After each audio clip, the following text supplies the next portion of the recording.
Sandy Says Read. Welcome to the channel. Today we are going to do a booktube tag while we listen to my birds in the background. Yeah, it's going to be a day, going to be a thing. You guys, I want to first welcome you to subscribe to the channel. If you're not already subscribed, please do. Please invite your friends to subscribe to the channel too, because this is a booktube channel. Even though you will hear parrots playing in the background, we do talk about books here at the Sandy Says Read booktube channel. And today we are going to do the Coffee and Books booktube tag. Let me go over here to my screen where the prompts reside. This was seen on Beyond Books. Okay, and I know that Renee was looking for the originator of this tag. I would have to go back and see if she found the originator. I'm not sure.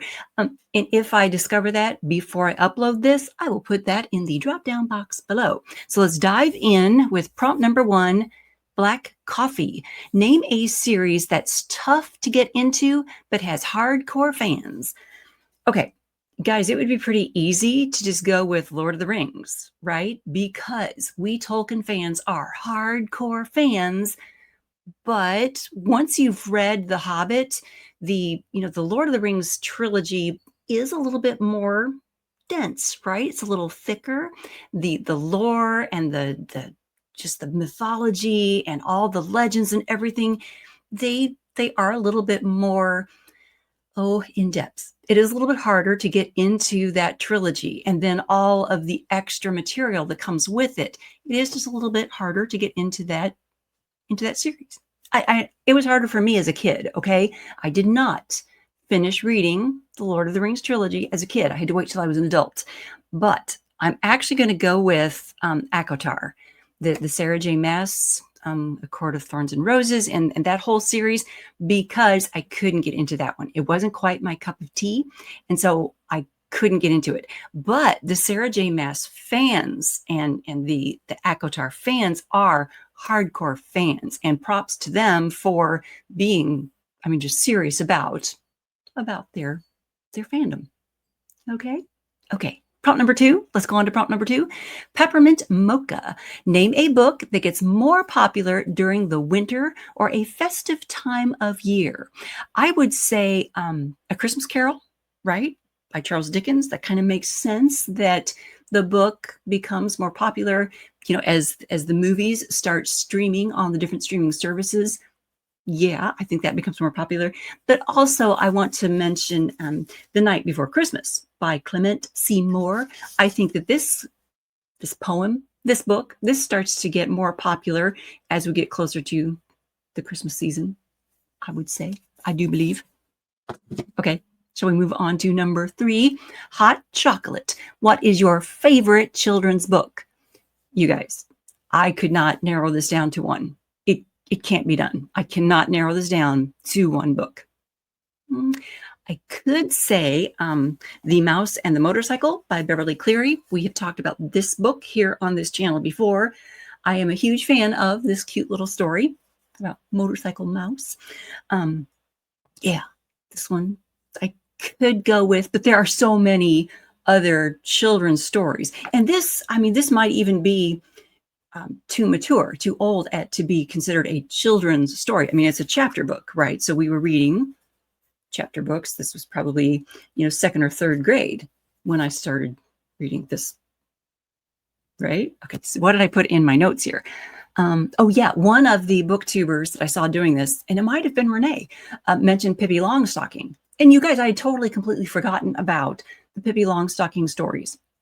Since I started doing this channel, I don't think I've mentioned Pippi Longstocking. I think my brain just completely skipped out on the Pippi Longstocking stories.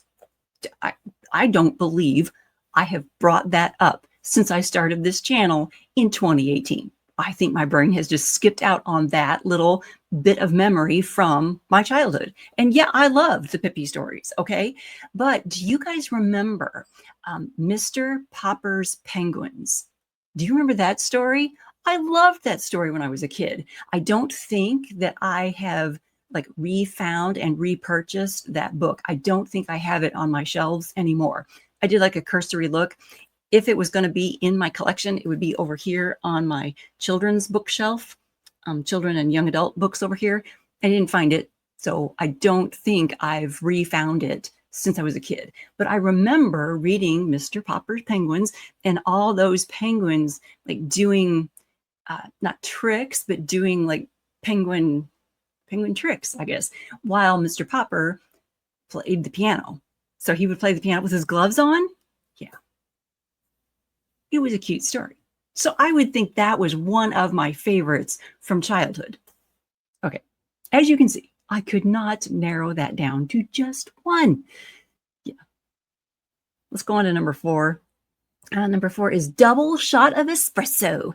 Name a book that kept you on the edge of your seat from start to finish. I'm going to go with, if I can get it off the stack here, The Genesis Code by John Case. And we have talked about this one. It's probably got a glare on it. We've talked about this one here on the channel fairly recently, probably within the last year. I did a review of this here on the channel, and I was careful not to give away spoilers. We do the little thing that we do here with the hashtag sign to not give away spoilers. But yeah, The Genesis Code. I thoroughly enjoyed this book when I read it several years back. Like within the last couple decades, I read this book, and then I reread it here for the channel and brought it to you guys and shared it because it's a really good thriller that I enjoyed a lot. What number are we up to? I'm dying here. Okay. Prompt number 5, Starbucks. Name a book you see everywhere. And lately, that has got to be that crazy Scorpius Code by Audra Winter. That is kind of a shame that that is the book I'm seeing everywhere, like online, in booktube circles. That's the book I'm seeing everyone talk about. And I'm kind of done seeing everyone talk about that. Hopefully another book that everyone loves and that is good and cool and wonderful will take its place soon. Prompt number 6, That Hipster Coffee Shop. Give a book by an indie author a shout out. I'm going with, this is A Honk in Your Heart, The Wisdom of Alex the Honking Bird by Anika Howells. In my notes, I just put A Honk in Your Heart by Alex's mom. That's what I put in my notes because that's how I think of Anika. And I'm sure she won't mind that I think of her as Alex's mom. Okay, here it is. A Honk in Your Heart. This is a book about Alex. He was a cockatiel, and Alex used to do this little honk sound. And he brought much joy to everyone who knew him. He was an adorable, cute little bird. I can highly recommend this book. You guys, I know so many indie authors, and I have read so many indie author books. I have a playlist here on the channel called the Indie Book Spotlight, the Indie Book Review Spotlight. It's here on the channel. It's a whole playlist of book reviews about indie published books, whether those are self-published or published by independent publishing houses. This is one that is mentioned in those reviews, and I can highly recommend it. I could not just highlight one particular indie author. I couldn't. There's so many and so many that I know. But this book about Alex, it's got a special place in my heart because Alex was such a cute little bird. Okay, moving on. Let's go to number 7. 7, Oops, I Accidentally Got Decaf. Name a book you were expecting more from. And I'm going to say On the Shoulders of Hobbits, The Road to Virtue with Tolkien and Lewis by Louis Marcos.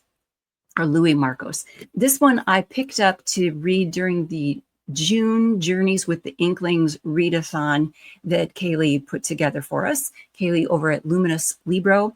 I started reading this one and I was disappointed. I was disenchanted. I was having trouble just being immersed in it.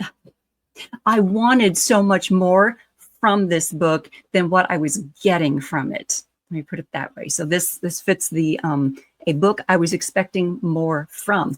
I have not gotten back to it. I want to go back to it and give it a second chance because I think that during the month of June, I was just not, I wasn't in a good headspace.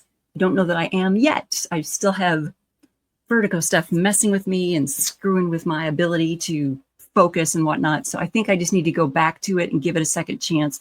But that is one that I would say just didn't, at the time, it just didn't live up to what I was expecting from it. Number 8, The Perfect Blend. Name a book or series that was both bitter and sweet, but ultimately satisfying.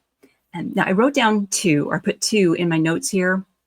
The first one is the Poldark series by Graham Winston. But you guys, I feel a little disingenuous using that one as my example because I haven't finished the series. I'm not all the way through it. But the first few that I've read, they are, you know, sweet. Yet there's just so much turmoil and so many trials and tribulations that the characters have to go through that it is kind of bittersweet, right? Okay. But I'm going to go with the Little House series by Laura Ingalls Wilder because I have read that whole series multiple times. And yeah, the stuff that family had to go through, the trials and tribulations that they went through, make it just a bittersweet and wonderful, satisfying series. Yeah. Prompt number 9, An Irish Pub Song, a book that is misunderstood. You guys. I'm going to get philosophical with you for a second here, and I'm going to say all of them.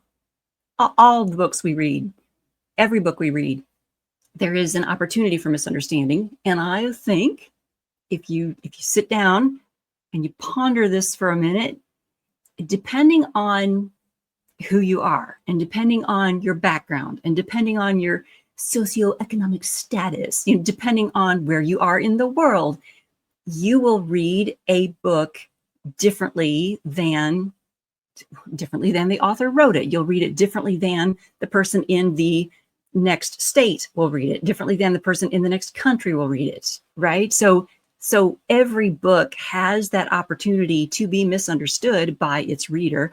Every book has the opportunity, and I don't want to say that's a bad thing.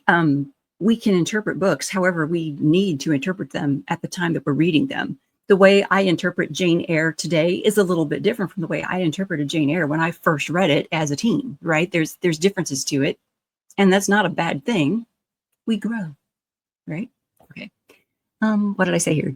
Different people will interpret different parts of different books in different ways, and that's okay. In fact, that's wonderful. I mean, isn't that half the reason we write reviews? I mean, yeah, we're sharing information with one another when we write reviews, but we're looking for the different things we saw differently. Yeah. So is that misunderstanding? Sometimes. I mean, I'm an author, so I can say this. The author is writing the book in a certain way.